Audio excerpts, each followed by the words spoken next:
नमस्कार दोस्तों, उजाला online education में आपका हार्दिक स्वागत है। और हम पढ़ रहे हैं पाचन तंत्र के जो PYQs हैं वो पढ़ रहे हैं दोस्तों। जैसे हमने पाचन तंत्र है हमारा टॉपिक है, उनके हमने 5 क्लासेस में पाचन तंत्र को कंप्लीट डिटेल में बहुत शानदार कंटेंट के साथ हमने पढ़ लिया। उसके बाद में हमारा जो अगला एक वीडियो था वो PYQ का था, और आज हमारा जो PYQ का है वो हमारा दूसरा वीडियो है। तो आज ही हम PYQ पढ़ रहे हैं और इसमें कुछ क्वेश्चन है वो NYQ है, अर्थात नेक्स्ट ईयर क्वेश्चन भी इसमें शामिल है। तो आइए शुरू करते हैं। जैसे हमारा पहला प्रश्न है, दांत का वह भाग जो मसूड़ों के ऊपर निकला होता है वो क्या कहलाता है?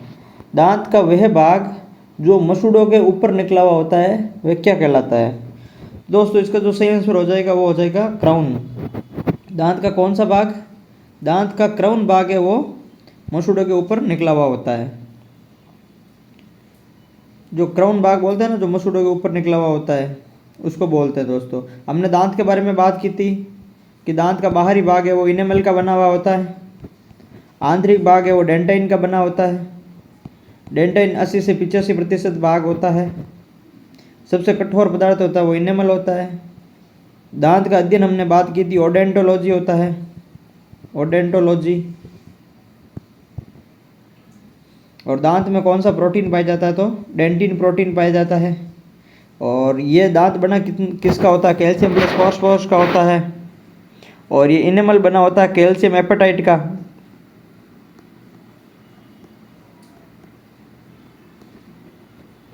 एपेटाइट का, जो कैल्शियम फास्फोरस का कैल्शियम एपेटाइट, जो कैल्शियम फास्फोरेट का क्रिस्टलीय रूप है, अर्थात क्रिस्टलीय रूप है कैल्शियम एपेटाइट। अब चलते हैं, हमारा दूसरा प्रश्न है। जैसे प्रत्येक दांत के भीतर एक गुहा होती है जिसे कहा जाता है। प्रत्येक दांत है, जैसे ये दांत हमारे बने हुए होते हैं, इन दांत के भीतर एक ये गुहा होती है, ये इस टाइप की। जैसे ये दांत है, तो ये दांत है, दांत के भीतर ये गुहा टाइप में होता है, उनको क्या कहते हैं? तो प्रत्येक दांत के भीतर एक गुहा होती है, उनको कहा जाता है। ऑप्शन है हमारे पास में मज्जा गुहा या पैल्प कैविटी, डेंटाइन, इनेमल है, इनमें से कोई नहीं। तो दोस्तों हमारा इसका जो सही आंसर हो जाएगा वो हो जाएगा मज्जा गुहा या पैल्प कैविटी। क्या हमने पढ़ा है? डेंटाइन तो निर्माण होता है, इनेमल बाहरी भाग होता है, आंतरिक भाग डेंटाइन होता है, ये तो हमने पढ़ लिया। तो हमारा इसका सही आंसर हो जाएगा ए। अगला प्रश्न है, हमारे दांत का अधिकांश हिस्सा हल्के पीले रंग के पदार्थ का बना होता है।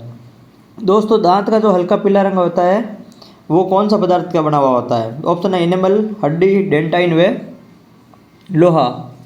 तो दोस्तों जो हल्का पीला रंग होता है वो होता है डेंटाइन के कारण। जो आंतरिक भाग है, हमने बात की, जो आंतरिक भाग डेंटाइन होता है, इसके कारण इसका हल्का पीला रंग होता है। आपने बाहर तो देखा है कि जो बाहरी भाग होता है वो तो इनेमल होता है, वो सफ़ेद होता है। बाहरी भाग है वो हमने देखा कि इनेमल होता है, वो सफ़ेद होता है। जो आंतरिक भाग डेंटाइन है उसका अधिकांश भाग बना हुआ था। दांत का अधिकांश भाग पूछा है, हल्के पीले रंग का होता है। अधिक 80 से 85% भाग है वो डेंटाइन का बना हुआ होता है। तो सही आंसर हो जाएगा हमारा डेंटाइन।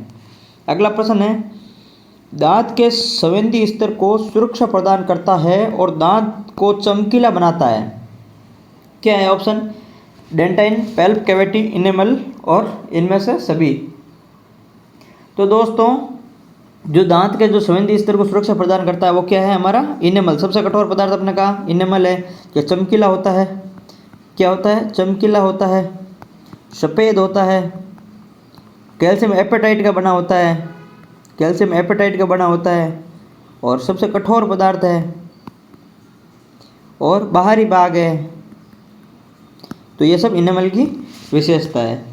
जो डेंटाइन है वो हल्का पीले रंग का होता है, आंतरिक भाग होता है, सर्वाधिक डेंटाइन होता है, और बाहरी भाग इनेमल होता है। हमारा अगला प्रश्न है, मानव शरीर का सबसे कठोर भाग कौन सा है? दोस्तों मानव शरीर का सबसे कठोर भाग इन्होंने पूछा है। तो अभी हमने पढ़ा कि डेंटाइन है वो, सॉरी इनेमल है वो मानव शरीर का सबसे कठोर भाग है। मानव शरीर का सबसे कठोर उत्तक है। दोस्तों मानव शरीर का सबसे कठोर उत्तक कौन सा है? तो दोस्तों जो दांत का इनेमल तो वो तो पदार्थ हो गया, दांत का डेंटाइन ये तो कठोर है नहीं। तो जो हड्डी है वो दोस्तों एक उत्तक होती है, हड्डी एक उत्तक होती है, जो सबसे कठोर उत्तक है वो हड्डी है।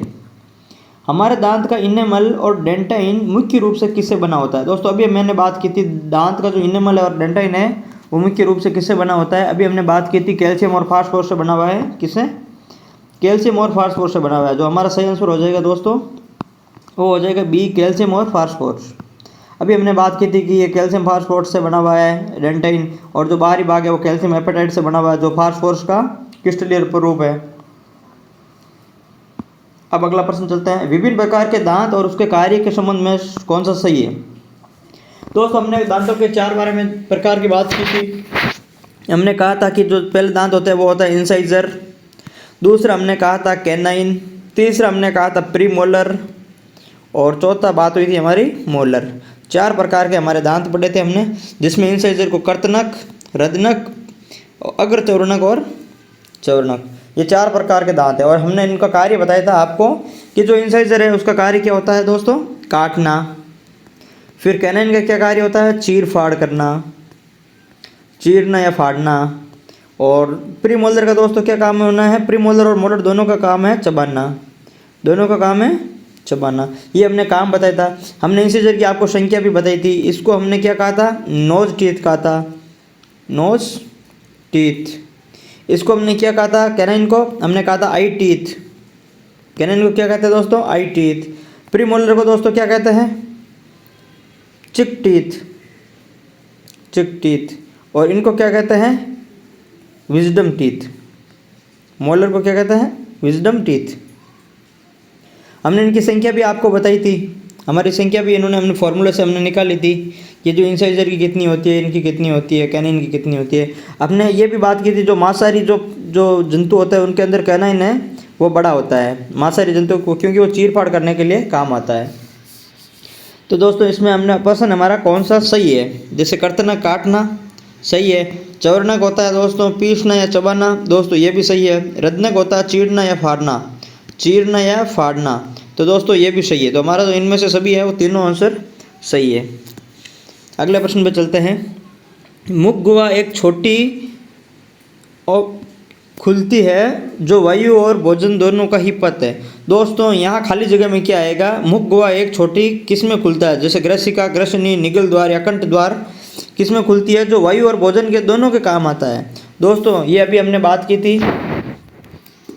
हमने जो लास्ट क्लास में उसमें बात की थी, जो मुख गुहा की एक जो छोटी है वो हमारे किस में खुलती है, ग्रसनी में खुलती है। दोस्तों ग्रसनी ऐसी चीज़ है, ग्रसनी जिसमें वायु और भोजन की जो दोनों नलिकाएं हैं वो खुलती है ग्रसनी के अंदर। जैसे यहाँ से आता है कोई भोजन तो यहाँ पर जो एक नली आती है, एक नली जो यहाँ पर जाती है, जो ये नली जो यहाँ पर खुलती है उस नली को कहते हैं ग्रसनी। क्या कहते हैं दोस्तों, ग्रसनी। ये होता है एपिग्लोटिस, जिसे बोलते हैं गांठी ढक्कन या ट्रैफिक पुलिसमैन। क्या कहते हैं, गांठी ढक्कन या ट्रैफिक पुलिसमैन कहते हैं दोस्तों, एपिग्लोटिस, गांठी ढक्कन या ट्रैफिक पुलिसमैन इनको कहते हैं। और ग्रसनी, एपिग्लोटिस, ट्रैफिक पुलिसमैन या गांठी ढक्कन भी इनको कहते हैं। ये क्या करता है दोस्तों, भोजन को श्वास नली में जाने से रोकता है। तो जो हमारा सही आंसर हो जाएगा, हमारा हो जाएगा ग्रसनी। खाली जगह है, फिर भोजन को निगलते समय श्वसन नली में जाने से रोकती है। दोस्तों अभी हमने जस्ट बात की थी, कौन, एपिग्लोटिस। ऑप्शन है एपिग्लोटिस, ग्लोटिस, ग्लेट। तो जो इसमें कंफ्यूज नहीं होना है, हमारा सही आंसर हो जाएगा एपिग्लोटिस है, जिसे गांठी ढक्कन भी कहते हैं दोस्तों। और गांठी ढक्कन के अलावा इनको क्या कहते हैं, ट्रैफिक पुलिसमैन भी कहते हैं, जो भोजन को श्वास नली में जाने से रोकता है, एपिग्लोटिस। अगला प्रश्न है, हमारे शरीर में ग्रास नली की लंबाई कितनी होती है। दोस्तों ग्रास नली हमने बात की थी फूड पाइप, क्या बोलते हैं उसको, फूड पाइप या इसोफेगस, या भोजन नाल। हमने ये भी बात की थी दोस्तों कि जो ग्रास नली है उसकी लंबाई हमने बात की थी 25 सेंटीमीटर होती है। और इसके अंदर जो भोजन है वो किस क्रिया से चलता है, कर्मानुकुंचन क्रिया से नीचे चलता है। कर्मानुकुंचन क्रिया होती है वो किस में होती है, ग्रास नाल में होती है। लेकिन दोस्तों ये आहार नाल अर्थात भोजन जो पाचन तंत्र का भाग होते हुए भी इसमें पाचन क्रिया नहीं होती है। तो ग्रास नली ऐसी है दोस्तों, फूड पाइप है, जिसका नाम ही भोजन नाल है, लेकिन इसमें पाचन नहीं होता। याद रख लेना, इसमें पाचन नहीं होता है, पाचन तंत्र का भाग है, नाम भोजन नाल है, लेकिन इसमें पाचन नहीं होता है। इसमें भोजन को अमाशय तक नीचे पहुंचाने की जो क्रिया है वो कर्मानुकुंचन क्रिया होती है, इसकी लंबाई है वो 25 सेंटीमीटर लंबी है। हमारा ऑप्शन सी हमारा सही आंसर हो जाएगा 25 सेंटीमीटर। अगला प्रश्न पर चलता है, आहार नाल के किस भाग में कोई पाचन क्रिया नहीं होती है? जो आहार नाल है उसके किस भाग में कोई पाचन क्रिया नहीं होती है? अभी हमने जस्ट बात की थी, मुख गुहा में होती है, अमाशय में होती है, छोटी आंत में होती है, ग्रास नली। अभी हमने बात की थी ग्रास नली के अंदर कोई पाचन क्रिया नहीं होती है।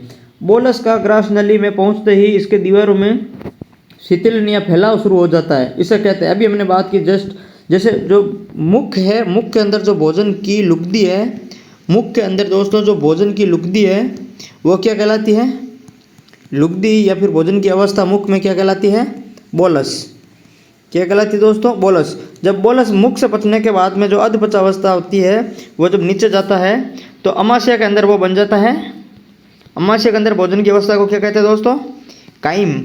और काइम और छोटी आंत में जो भोजन की अवस्था को क्या कहते हैं दोस्तों? छोटी आंत में वो कहते हैं काइल। क्या कहते हैं? काइल। छोटी आंत में काइल कहते हैं, अमाशय में काइम कहते हैं और मुख में बोलस कहते हैं। तो ये कहता है कि जो बोलस का ग्रास नली में पहुंचने पर इसकी दीवारों में शीतलन और फैलाव शुरू हो जाता है, उसको क्या कहते हैं? तो दोस्तों अभी हमने बात की थी, जो ग्रास नली है 25 सेंटीमीटर लंबी है, इसके अंदर जो दीवारों को शीतलन होकर के जो भोजन प्रक्रिया जो नीचे पहुंचता है भोजन, क्योंकि दोस्तों ये 25 सेंटीमीटर लंबी होती है, इसमें क्या है कि भोजन अगर एकदम से गिरेगा तो धड़ाम से अमाशय पर गिर जाएगा और अमाशय को चोट पहुंच जाएगी। इसलिए क्या है कि भोजन यहाँ से एकदम से नहीं गिरता है, भोजन धीरे धीरे धीरे धीरे धीरे नीचे खिसकता है। तो ये किस कारण? इनकी दीवारों में शीतलन और फैलाव के कारण ये धीरे धीरे खिसकता है। तो जो इस क्रिया को हमने कहा था कर्मानुकुंचन क्रिया, तो कर्मानुकुंचन क्रिया कहाँ होती है? ग्रास नाल या फूड पाइप में होती है कर्मानुकुंचन क्रिया। मुख में जो भोजन अवस्था है वो बोलस यहाँ आता है, फिर यहाँ जो पचता है भोजन उसको काइम कहते हैं और फिर छोटे हाथ में जो पचता है उसको काइल कहते हैं। तो दोस्तों जैसे हमारा अगला प्रश्न है, अमाशय उदर गुहा में बाईं ओर स्थित होता है। अमाशय है जो उदर गुहा में कहाँ होता है? बाईं ओर स्थित होता है। ये अंग्रेजी के किस आकार का बना होता है? जैसे दोस्तों हमने बात की थी, ये है जो ग्रास नाल है और ग्रास नाल के जो नीचे जो अमाशय होता है वो करीब इस आकृति का होता है, अर्थात उसकी आकृति है वो जे आकृति के समान होती है। तो जो हमारा सही आंसर हो जाएगा हमारा हो जाएगा जे। अमाशय जो उदर गुहा में बाईं ओर स्थित होता है और जे आकृति का बना होता है। अगला प्रश्न, इनमें से कौन सा एक अमाशय का एक भाग छोटी आंत के सबसे नज़दीक है? दोस्तों हमने बात की थी जो अमाशय है, ये हमने बात की थी अमाशय की बात की थी हमने कि यहाँ पे 3 भाग होता है। पहला कौन सा भाग होता है? जो हृदय के सबसे नज़दीक होता है उसको कहता है कार्डियक। बीच वाला भाग होता है दोस्तों उसको हमने कहा था फंडिक और तीसरे वाले भाग को हमने कहा था पाइलोरिक। हमने 3 भाग बताए थे किसके? अमाशय के 3 भाग बताए थे। यहाँ जो वाल्व होता है उसको कार्डिक वाल्व कहते हैं, यहाँ जो वाल्व होता है उसको पाइलोरिक वाल्व कहते हैं। इसके अंदर जो संरचना होती है वो म्यूकस पाई जाती है जो HCl से इसकी दीवारों की रक्षा करती है। तो दोस्तों इसके 3 भाग होते हैं, कार्डियक, फंडिक और पाइलोरिक। इन्होंने पूछा है कि जो छोटी आंत के सबसे नज़दीक भाग कौन सा है? तो दोस्तों यहाँ से जो छोटी आंत शुरू होती है तो इसके जो सबसे नज़दीक भाग होता है अमाशय का वो होता है कौन सा? पाइलोरिक भाग। हमारा सही आंसर हो जाएगा बी, पाइलोरिक भाग है जो इसका सही आंसर है। चलते हैं अगले। जठर ग्रंथि दोस्तों किससे संबंधित है? हमने बात की थी कि जो हमारे आहार नाल है, आहार नाल के अंदर हमने बात की थी ये प्रमुख अंग है और इन अंगों की कुछ सहायता करने के लिए पाचक ग्रंथियाँ होती है।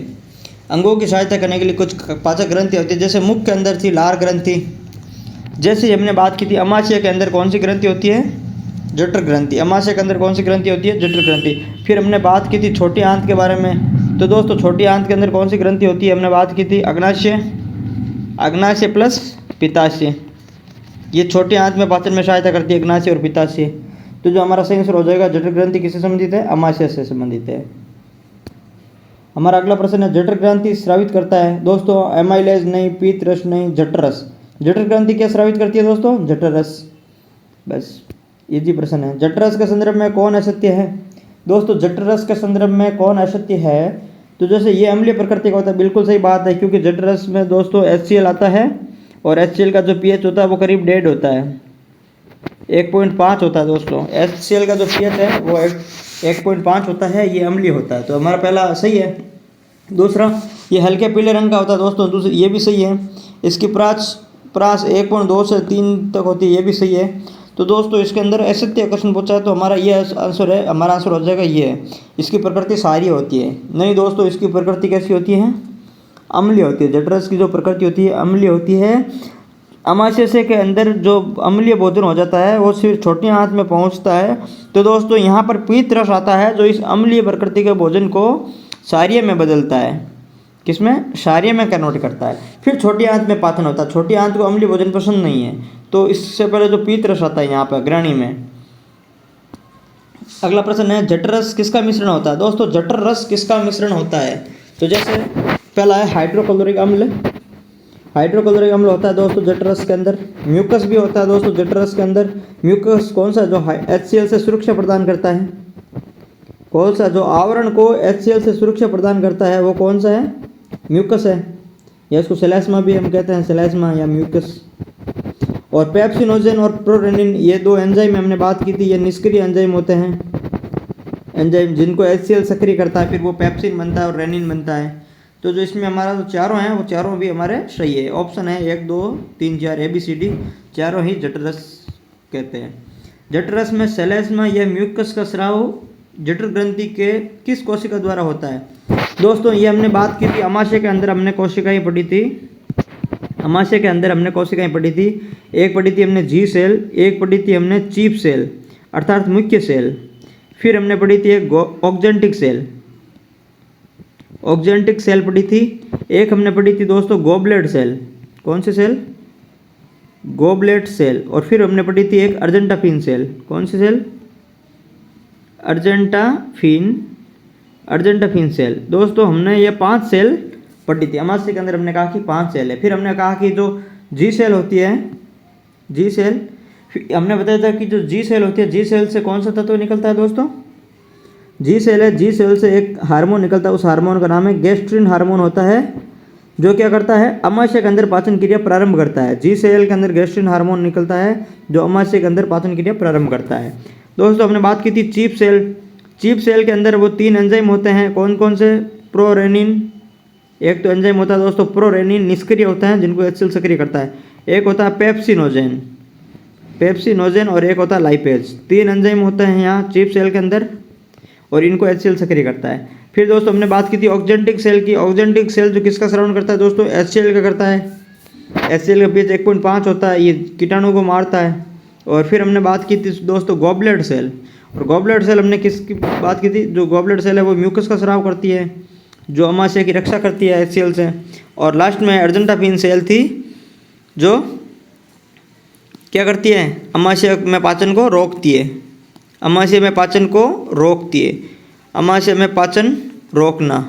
दोस्तों पाचन शुरू कौन करता है? G cell. रोकती कौन है? Argentaffin cell. ये हमने बात की थी अमाशय में निम्न सेलों की बात की थी। तो हमारा तो इसका सही आंसर हो जाएगा सेलेस्मा व म्यूकस का स्राव कौन करती है? Goblet cell. तो सही आंसर हो जाएगा A गॉबलेट सेल। अगले प्रश्न पे चलते हैं। जठरस में उपस्थित HCl का मुख्य कार्य क्या है? दोस्तों HCl का मुख्य कार्य क्या है इन्होंने पूछा है। HCl कौन सी जो कोशिका है वो स्रावित करती है? अभी हमने बात की थी ऑक्जेंटिक, जो ऑक्जेंटिक सेल है अमाशय की वो HCl स्रावित करती है। pH 1.5 होता है। और जैसे इनका कार्य क्या है? निष्क्रिय एंजाइम को सक्रिय करता है। पहला कार्य एकदम सही है। ये भोजन के साथ आने वाले कीटाणु को नष्ट करता है। दोस्तों सही है। जो कीटाणु मुख में लाइसोजाइम से नहीं मरते हैं उनको मारने का काम कौन करता है? HCl। और ये निष्क्रिय एंजाइम होते हैं जो हमने बात की थी चीफ सेल से जो निष्क्रिय एंजाइम निकलते हैं पेप्सिनोजेन और प्रोरेनिन। इनको पेप्सिनोजेन को पेप्सिन में और प्रोरेनिन को रेनिन में बदलता है। तो निष्क्रिय को सक्रिय करता है और कीटाणु को मारता है और भोजन को मुलायम बनाता है। इनमें से सभी ऑप्शन सही है दोस्तों। इनका मुख्य कार्य है वो इनमें से सभी चारों इनके मुख्य कार्य हैं। अगला प्रश्न है हमारा, निम्नलिखित में से कौन प्रोटियोलाइटिक एंजाइम है? दोस्तों कौन प्रोटियोलाइटिक एंजाइम है? हमारा ऑप्शन है दोस्तों pepsin, rennin, HCl, A and C दोनों। पेप्सिन, रेनिन, HCl, A और C दोनों। तो दोस्तों इसका जो सही आंसर हो जाएगा वो हो जाएगा A और C दोनों। पेप्सिन और रेनिन जो इसका सही आंसर हो जाएगा दोस्तों A और C दोनों। पेप्सिन और रेनिन। ये क्या करता है दोस्तों? प्रोटियोलाइक मतलब होता है ये क्या करता है? प्रोटीन का पाचन करते हैं। कहाँ पे? अमाशय के अंदर। अमाशय के अंदर एक तो पेप्सिन एक रेनिन आता है जो प्रोटीन का पाचन करता है। तो कौन कौन से एंजाइम है? एक तो पेप्सिन एंजाइम है, एक रेनिन एंजाइम। हमारा सही आंसर हो जाएगा A और C दोनों। अगला प्रश्न है, जठरस में उपस्थित नेज कारक के अवशोषण के लिए आवश्यक है। दोस्त हमने बात की थी नेज कारक का प्रश्न है वो नीट में आया था, इसलिए हमने कहा था रीट से नीट तक की हमारी जो कक्षा रहेगी इसके अंदर एनटीपीसी जो प्रश्न है उसमें एक भी प्रश्न इससे बाहर नहीं जाएगा। सीईटी, एलडीसी और सीईटी 10+2+ ग्रेजुएशन दोनों उसमें शामिल हो गए। एलडीसी आने वाली पटवार, वीडियो, रीट और इन सभी एग्ज़ाम्स के लिए ये इम्पोर्टेंट रहेगी हमारी क्लास। तो दोस्तों जैसे नेज कारक है हमने बात की थी, नेज कारक हमने किस में बात की थी? ऑक्जेंटिक सेल में। किस में बात की थी? HCl के साथ हमने बात की थी। ऑक्जेंटिक सेल में नेज कारक होती है और नेज कारक होता है इसको कौन सा विटामिन उनका अवशोषण के लिए आवश्यक होता है? तो हमने बात की थी विटामिन B12 यानी साइनोकोबालामीन हमने बात की थी। साइनोकोबालामीन हमने बात की थी, विटामिन B12 साइनोकोबालामीन, अर्थात इनमें कोबाल्ट होता है। इनकी कमी से एक एनीमिया होता है, कोबाल्ट की कमी से एनीमिया होता है, उसका नाम क्या था दोस्तों? Pernicious anaemia. ये सबसे खतरनाक एनीमिया होता है दोस्तों, पर्नीशियस एनीमिया। इसमें व्यक्ति की मृत्यु तक हो जाती है। तो जैसे नेज कारक है, नेज कारक पाया जाता है ऑक्जेंटिक सेल में। विटामिन B12 इसके अवशोषण के लिए आवश्यक है, जो इसका रासायनिक नाम साइनोकोबालामीन है। कोबाल्ट की कमी से दोस्तों एक रोग होता है और उसको बोलते हैं पर्नीशियस एनीमिया। कौन सा एनीमिया? Pernicious anaemia. ये खतरनाक है दोस्तों, इससे व्यक्ति की मृत्यु तक हो जाती है। अब बात करते हैं एनीमिया। एनीमिया दोस्तों काफ़ी प्रकार के होते हैं, जैसे हमने कहा कि रक्त की कमी से होने वाला एनीमिया, एक होता है हीमोग्लोबिन की कमी से एनीमिया होता है दोस्तों, एक लोहे की कमी से भी एनीमिया होता है, एक फोलिक अम्ल की कमी से भी एनीमिया होते हैं। तो दोस्तों ये एनीमिया है पर्नीशियस एनीमिया, कोबाल्ट की कमी से होता है। हमारा सही आंसर हो जाएगा विटामिन B12। अमाशय भोजन का संग्रहण करता है। दोस्तों अमाशय भोजन का संग्रहण कितने घंटे तक करता है? तो इसका जो सही आंसर हो जाएगा लगभग 4 से 5 घंटे। कितना? 4 से 5 घंटे। हमारे शरीर में पाचन की क्रिया कहाँ से शुरू होती है? दोस्तों हमने बात की थी कि पाचन की क्रिया शुरू कहाँ से होती है? पाचन की क्रिया हमारे शुरू होती है मुख गुहा से और ख़त्म कहाँ होती है दोस्तों? छोटी आंत में। कहाँ होती है दोस्तों? छोटी आंत में। बीच में आता है अमाशय, बीच में आता है अमाशय। जैसे मुख गुहा में सबसे पहले पाचन किसका होता है? हमने बात की थी मुख गुहा में सबसे पहले पाचन किसका होता है? कार्बोहाइड्रेट का। किसका? कार्बोहाइड्रेट का पाचन होता है। और अमाशय के अंदर प्रोटीन वसा इनका होता है। छोटी आंत में क्या होता है दोस्तों? पाचन पूर्ण हो जाता है। और सर्वाधिक पाचन भी कहाँ होता है दोस्तों? छोटी आंत में होता है। सर्वाधिक पाचन कहाँ होता है? छोटी आंत में। पाचन पूर्ण कहाँ होता है? छोटी आंत में। पाचन की शुरुआत कहाँ होती है दोस्तों?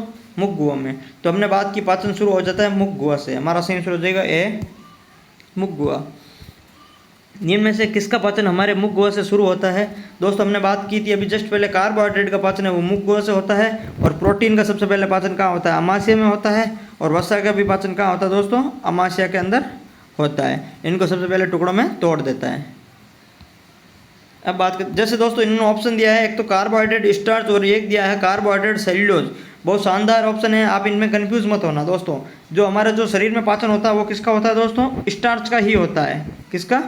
स्टार्च का ही पाचन होता है। और ये जो स्टार्च कार्बोहाइड्रेट है यही हमारा सही आंसर होगा।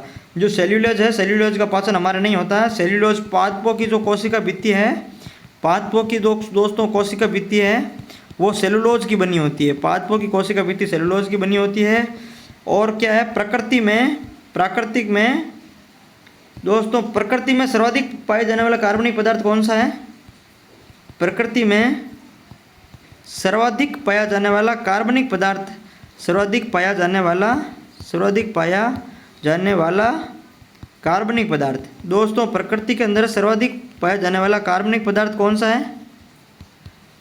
दोस्तों प्रकृति के अंदर सर्वाधिक पाया जाने वाला कार्बनिक पदार्थ है सेल्यूलोज। पादपों की कोशिका भित्ति सेल्यूलोज की बनी होती है। और दोस्तों जो सेल्यूलोज है इसका पाचन करने के लिए हमारे अंदर ई कोलाई नामक एक जीवाणु पाया जाता है। ई कोलाई नामक जीवाणु पाया जाता है। हमने बात की थी अपेंडिक्स की हमने बात की थी। जो अपेंडिक्स है वो हमारे लिए अवशिष्ट अंग है, उसके अंदर ई कोलाई नामक जीवाणु होता है जो सेल्यूलोज का पाचन करता है दोस्तों। तो अर्थात एक प्रश्न एग्जाम में आया था कि ई कोलाई जीवाणु किस आंत में पाया जाता है? ई कोलाई जीवाणु है वो किस आंत में पाया जाता है? तो आंसर हो जाएगा हमारा दोस्तों बड़ी आंत, क्योंकि अपेंडिक्स किसका भाग है दोस्तों? अपेंडिक्स है वो बड़ी आंत का भाग है। तो जो हमारा सही आंसर हो जाएगा वो हो जाएगा बड़ी आंत। ई कोलाई जीवाणु कहाँ पाया जाता है? बड़ी आंत के अंदर। तो दोस्तों जो हमारा सही आंसर हो जाएगा वो हमारा स्टार्च होता है, सेल्यूलोज हमारा आंसर नहीं होता है। ठीक है। हमारे पाचन प्रक्रिया में प्रोटीन का पाचन कहाँ से शुरू होता है? दोस्तों अभी मैंने बात की थी ये मुख से होता है कार्बोहाइड्रेट का पाचन शुरू। मुख से होता है कार्बोहाइड्रेट का पाचन शुरू। प्रोटीन से जो पाचन शुरू होता है वो दोस्तों होता है अमाशय से। प्रोटीन का पाचन शुरू होता है दोस्तों अमाशय से। जो अमाशय से जो पाचन होता है वो दोस्तों प्रोटीन का पाचन होता है। चलो अगला प्रश्न हमारा, अमाशय में अंशतः पाचन जो अंशतः पाचन खाना जो छोटी आंत में प्रवेश करता है उसे क्या कहते हैं। दोस्तों ये मैंने बात की थी, जो बोलस होता है वो मुख में जो भोजन की व्यवस्था बोलस होती है। काइल की हमने बात की थी, छोटी आंत में भोजन की व्यवस्था वो काइल होती है।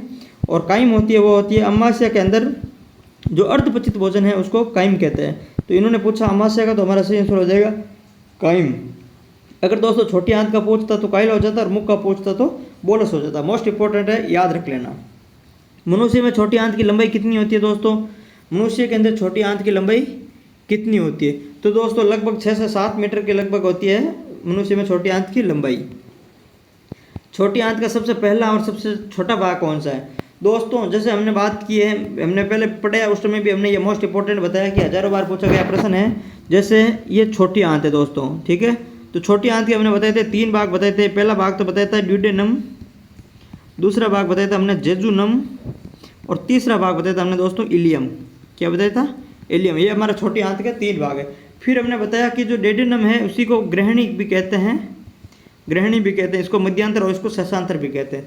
तो दोस्तों जो हमने इनका क्रम भी आपको बताया था कि ड्यूडेनम और फिर जोजेनम और फिर इलियम, ये 3 भाग है। तो सबसे बड़ा इलियम होता है, फिर जेजेनम होता है, सबसे छोटा है जो ड्यूडेनम होता है। दोस्तों इनका जो क्रम है हमेशा यही रहता है, उल्टा, ये नीचे से ऊपर जाता है। जो इलियम है वो सबसे बड़ा है, फिर जेजेनम है और फिर ड्यूडेनम है। तो इन्होंने यह पूछा कि सबसे पहला, तो दोस्तों सबसे पहला ऊपर से आते हैं अमाशय के बाद में। तो सबसे पहला कौन सा है? ड्यूडेनम है। और सबसे छोटा भाग तो ये हमने पढ़ लिया, सबसे छोटा भी ड्यूडेनम है और सबसे पहला भी ड्यूडेनम है। तो हमारा सही आंसर हो जाएगा ड्यूडेनम। अगले प्रश्न पर चलते हैं। मानव शरीर में ड्यूडेनम की आकृति अंग्रेजी के किस आकार की? अभी दोस्तों हमने बात की थी ड्यूडेनम की आकृति है वो किस आकार की बनी हुई होती है दोस्तों? जैसे ड्यूडेनम है वो दोस्तों सी आकार के बने होते हैं। तो जो हमारा सही आंसर हो जाएगा 85 में बी सी, अर्थात आकृति है वो सी आकार की बनी होती है। मानव शरीर का खाना सबसे अधिक पाचन कहाँ होता है? दोस्तों मैंने बात की थी सर्वाधिक पाचन कहाँ होता है? छोटी आंत में। सबसे पहले पाचन कहाँ होता है? मुख गुहा में। सबसे अंत में पाचन कहाँ होता है? छोटी आंत में। मानव आहार नाल का सबसे लंबा भाग क्या है दोस्तों? अभी हमने बात की थी सबसे लंबा भाग छोटी आंत हो जाएगा। सबसे लंबा भाग कौन सा हो जाएगा दोस्तों? तो हमारा जो सही आंसर हो जाएगा सबसे लंबा भाग है वो कौन सा हो जाएगा दोस्तों? छोटी आंत। छोटी आंत हमने बात की, आहार नाल की जो लंबाई है वो टोटल 32 फीट है, और छोटी आंत की जो लंबाई है वो 6 से 7 मीटर है, या फिर 9 से 10 मीटर कह दो। आहार नाल की जो टोटल लंबाई है 9 से 10 मीटर है, जबकि इसके अंदर छोटी आंत की जो लंबाई है वो 6 से 7 मीटर लंबाई है। दोस्तों बड़ी आंत है वो चौड़ाई में बड़ी होती है लेकिन लंबाई में छोटी होती है, और छोटी आंत है वो चौड़ाई में कम होती है लेकिन लंबाई में ज़्यादा होती है।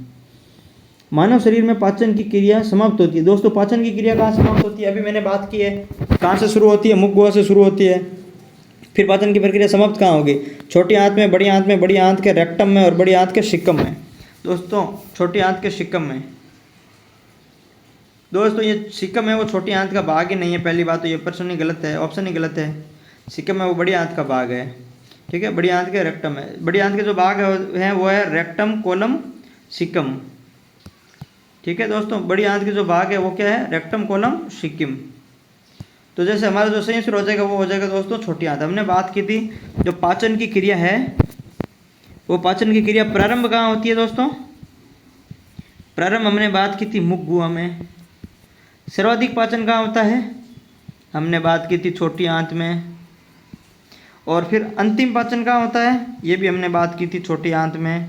पाचन पूर्ण कहाँ हो जाता है दोस्तों? छोटी आंत में। तो हमारा सही आंसर हो जाएगा पाचन समाप्त कहाँ है? छोटी आंत में।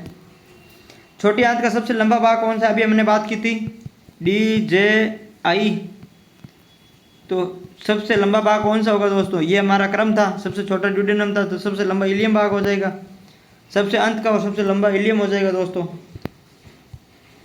अगला प्रश्न है हमारा, इलियम की दीवार की भीतरी सतह पर अंगुलियों के समान रचनाएं पाई जाती है जिन्हें कहते हैं। दोस्तों मैंने बात की थी ये छोटी आंत है। छोटी आंत का इलियम भाग है, ये नीचे वाला इलियम भाग है। इलियम भाग में क्या होता है?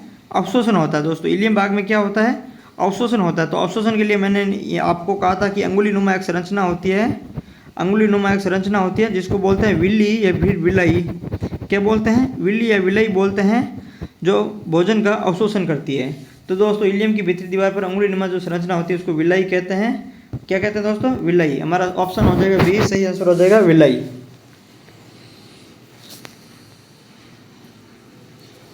फिर अब हमारा जैसे अगला है, छोटी आंत में उपस्थित विलाई का मुख्य कार्य क्या है? दोस्तों अभी मैंने बताया था कि अवशोषक की सतह को बढ़ाना, अवशोषण सतह को कम करना। तो दोस्तों ये पचाना नहीं होता है, इनका होता है अवशोषण करना। तो 2 ऑप्शन तो गलत हो गए। सतह को कम नहीं करता दोस्तों, ये अवशोषक की सतह को बढ़ा करके क्या करता है? अवशोषण करता है, इसलिए इनकी लंबाई भी अधिक होती है। तो दोस्तों हमारा सही आंसर हो जाएगा ए, 91 में ए। छोटी आंत में एंजाइम के सक्रिय के लिए आवश्यकता होती है। दोस्तों छोटी आंत में एंजाइम के सक्रियता के लिए किसकी आवश्यकता होती है? दोस्तों हमने बात की थी, जो अमाशय से जो भोजन आता है वो किस माध्यम में आता है? अम्लीय माध्यम में आता है, अम्लीय माध्यम में आता है। फिर हमने कहा कि छोटी आंत को अम्लीय पसंद नहीं है, तो छोटी आंत को कौन सा चाहिए भोजन? क्षारीय माध्यम में चाहिए, क्योंकि छोटी आंत को अम्लीय पसंद नहीं है। फिर इसको क्षारीय माध्यम में करने के लिए कहाँ से आता है? पीतरस आता है दोस्तों, पीतरस, जिसका निर्माण कौन करता है? यकृत करता है। और भंडारण कौन करता है दोस्तों? पित्ताशय करता है। ठीक है, भंडारण करता है पित्ताशय, निर्माण करता है यकृत। पीतरस आता है और इसको भोजन को क्षारीय माध्यम में बदलता है। तो जो छोटी आंत में जो एंजाइम काम करते हैं वो कौन से किस माध्यम में काम करता है दोस्तों? क्षारीय माध्यम में काम करता है। जो छोटी आंत में जो एंजाइम काम करते हैं वो क्षारीय माध्यम में काम करते हैं। बड़ी आंत का कौन सा भाग छोटी आंत के इलियम भाग से जुड़ा हुआ होता है? दोस्तों यही बात अभी मैंने बात की थी पहले कि जो जैसे छोटी आंत है, छोटी आंत का जो लास्ट भाग इलियम होता है, ये ड्यूडेनम, ये जेजेनम इलियम। और फिर यहाँ से दोस्तों, यहाँ से बड़ी आंत शुरू हो जाती है, यहाँ से बड़ी आंत शुरू हो जाती है दोस्तों। तो बड़ी आंत के जो यह भाग है, इस भाग से छोटी आंत जुड़ी हुई होती है। तो बड़ी आंत का कौन सा भाग है जिससे जुड़ी होती है? तो उसको कहते हैं दोस्तों सिक्कम। ये होता है सिक्कम। फिर ये बीच में आ गया कोलन, कोलन भाग आ गया, और फिर यहाँ पे जो आएगा वो हो जाएगा रेक्टम। तो दोस्तों बड़ी आंत के 3 भाग है। कौन से भाग? एक तो सिक्कम, दूसरा है दोस्तों बड़ी आंत का कोलन, और तीसरा है दोस्तों रेक्टम।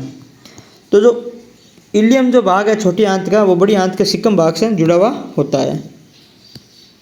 हमारा अगला प्रश्न है, अवशेषीय अंग अपेंडिक्स जिसकी रचना एक अंगुली के समान होती है, ये किसका भाग है? अभी दोस्तों हमने बात की थी, जैसे ये छोटी आंत है और यहाँ से ये बड़ी आंत आ जाती है, ये बड़ी आंत आ जाती है ये। तो दोस्तों यहाँ पे जो सिक्कम भाग है बड़ी आंत का और ये छोटी आंत का इलियम इसमें मिलता है। तो यहाँ पर दोस्तों सिक्कम भाग के पास में एक संरचना होती है जिसको बोलते हैं अपेंडिक्स। क्या बोलते हैं? एक अवशिष्ट अंग होता है हमारा, ये अपेंडिक्स बोलते हैं दोस्तों जिसको। तो ये सिक्कम भाग में बनी हुई होती है, अर्थात सिक्कम किसका भाग है? बड़ी आंत का भाग है। तो बड़ी आंत के सिक्कम भाग से हमारा सही आंसर हो जाएगा, बड़ी आंत के सिक्कम भाग से जुड़ा हुआ था। ये सिक्कम होता है दोस्तों, ये कोलन होता है, और ये जो दोस्तों भाग है वो होता है रेक्टम। दोस्तों हमने बड़ी आंत का जो वीडियो बनाया, थ्योरी वीडियो कहते हैं हमें, बड़ी आंत का जो थ्योरी वीडियो है उसमें हमने बहुत डिटेल से इन चीज़ों को पढ़ा रखा है। अगर आपने नहीं देखा है तो आप जाकर के जो थ्योरी वीडियो है हमारा वो ज़रूर देख लीजिए, आपको सब कुछ समझ आ जाएगा उसमें। अब चलते हैं हमारा अगला प्रश्न पे। निम्न में से कौन सा एक बड़ी आंत का कार्य नहीं है? दोस्तों बड़ी आंत का कार्य नहीं है भोजन का पाचन, जल का अवशोषण, खनिज व औषधियों का अवशोषण व म्यूकस का स्राव। जल्दी से आंसर बता दीजिए दोस्तों, बहुत ईजी है, मैंने कई बार बता दिया है। दोस्तों हमने कहा था कि जो बड़ी आंत का कार्य होता है वो होता है जल व खनिज लवण का अवशोषण, खनिज लवण का अवशोषण। दूसरा कौन सा होता है दोस्तों? औषधियों का अवशोषण। ये हमने बात कर ली थी दोस्तों, औषधियों का अवशोषण भी कहाँ होता है? बड़ी आंत में होता है। तो दोस्तों ये काम होता है बड़ी आंत का। ऑप्शन है हमारा भोजन का पाचन। दोस्तों जैसे भोजन का पाचन है वो हमने कहा था कि छोटी आंत में समाप्त हो जाता है, अंतिम पाचन कहाँ होता है? छोटी आंत में होता है। पाचन पूर्ण कहाँ होता है? छोटी आंत में होता है। जब छोटी आंत में भोजन का पाचन पूर्ण हो जाता है तो बड़ी आंत में तो पाचन होना ही नहीं है। तो कौन सा पाचन नहीं है, कार्य नहीं है बड़ी आंत का? तो दोस्तों भोजन का पाचन है वो एक बड़ी आंत का कार्य नहीं है। जल का अवशोषण है, खनिज औषधि का अवशोषण है, और म्यूकस का स्राव भी बड़ी आंत करती है। ठीक है, अब अगला जैसे हमारा प्रश्न है, पाचन प्रक्रिया में अपचित व अनअवशोषित पदार्थ को क्या कहते हैं? दोस्तों पाचन प्रक्रिया में अपचित व अनअवशोषित पदार्थ को क्या कहते हैं? दोस्तों हमने बात की थी अपचित या अनअवशोषित पदार्थ को क्या कहते हैं? तो दोस्तों इसका जो सही आंसर हो जाएगा वो हो जाएगा मल। क्या कहते हैं दोस्तों? हमारा सही आंसर हो जाएगा मल। अर्थात मुख में जो भोजन की अवस्था होती है उसको तो हम बोलस कहते हैं। मुख के अंदर जो भोजन की अवस्था होती है दोस्तों उसको तो हमने बोलस कहा था। काइम हमने कहा था अमाशय में भोजन की अवस्था को, और छोटी आंत की जो भोजन की अवस्था है उसको हमने काइल कहा था। तो दोस्तों जो हमारा इसका सही आंसर हो जाएगा वो हो जाएगा हमारा मल। कौन सा आंसर हो जाएगा? मल। अगला प्रश्न है अस्थायी रूप से मल त्यागने से पहले तक ये कहाँ रहता है? दोस्तों जैसे बड़ी आंत की हमने बात की थी सिकम, कोलन व रेक्टम, 3 भाग की थी। रेक्टम का जो नाम होता है वो होता है दोस्तों मलाशय, और मल त्यागने से पहले जो मल एकत्रित रहता है वो किस में रहता है दोस्तों? मलाशय में रहता है, और फिर गुद्दा द्वारा वह निकल जाता है, गुद्दा द्वारा इनका उत्सर्जन हो जाता है। तो जो मलाशय में अस्थायी रूप से जो मल त्यागने से पहले इकट्ठा रहता है वो मलाशय में रहता है। हमारा अगला प्रश्न है दोस्तों, मलाशय का द्वार है जो शरीर के बाहर खुला रहता है। दोस्तों यहाँ पे क्या आएगा? तो दोस्तों जैसे गोल ब्लैडर होता नहीं है, मूत्र मार्ग होता नहीं है, मूत्राशय भी है नहीं दोस्तों, गुद्दा है। अभी हमने बात की थी गुद्दा है जो मलाशय का द्वार है। जैसे ये पिछला प्रश्न था इसमें हमने बात की थी गुद्दा है, मलाशय के अंदर भोजन मल है वो एकत्रित रहता है और गुद्दा द्वारा बाहर निकल जाता है। तो गुद्दा क्या है? मलाशय का द्वार है जो शरीर के बाहर की ओर खुलता है। निम्नलिखित में से कौन सा एक पाचक ग्रंथि नहीं है? दोस्तों हमने पाचक ग्रंथियों के बारे में बात की थी, हमारी पहली इंट्रोडक्शन जो क्लास थी वही पाचक ग्रंथियों के संबंधित थी। इसके अंदर हमने पढ़ा था कि मुख में सहायता करने के लिए लार ग्रंथियाँ होती है, अमाशय के अंदर सहायता करने के लिए उसमें जठर ग्रंथियाँ होती है, और हमने बात की थी छोटी आंत में पार करने के लिए हमारे अग्नाशय ग्रंथि होती है, और कौन सी होती है दोस्तों? यकृत ग्रंथि और पित्ताशय ग्रंथि होती है। ये तीनों किस्में छोटी आंत में पाचन में सहायता करती है। तो दोस्तों कौन सी पाचन ग्रंथि नहीं है? लार है, अग्नाशय है, यकृत है, थायराइड ग्रंथि है। दोस्तों ये हमारी पाचन ग्रंथि नहीं है, ये अंतःस्रावी ग्रंथि है जिसमें हम पढ़ेंगे ये हार्मोन्स निकालती है। जो पाचन ग्रंथि है वो तो क्या निकालती है दोस्तों? एंजाइम निकालती है, और ये अंतःस्रावी ग्रंथि है वो हार्मोन स्रावित करती है। तो इसको हम अंतःस्रावी जो हमारा टॉपिक है उसमें हम पढ़ेंगे। हमारा अगला प्रश्न है ब्रूनर्स ग्रंथियाँ कहाँ पाई जाती है?